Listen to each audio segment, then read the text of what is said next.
cennetin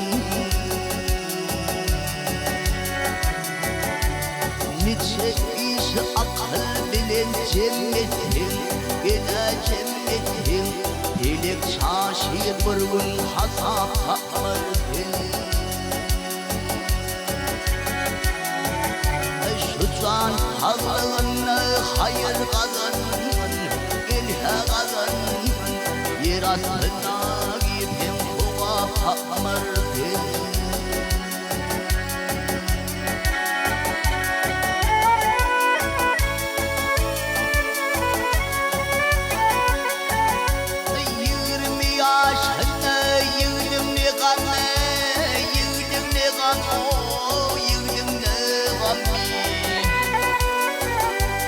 Yakar dağda şiir ederdim Bir gün götür yiğitliğim mevsimi Gelen mevsimi Alimler kim olur gidip takmardın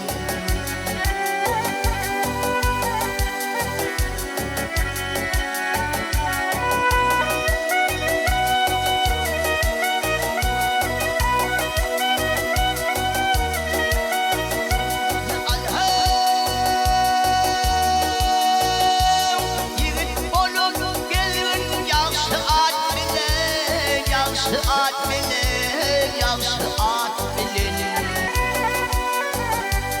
Bedevünüp gelin perizat bilen Ay ömrümü götürmün cemaat bilen Cemaat bilen Neçide yıkarım mehahamırdın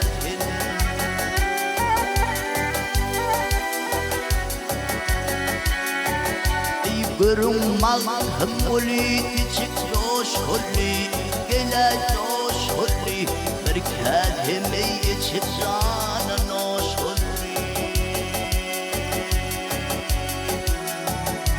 Yaranlar hal olsa her gün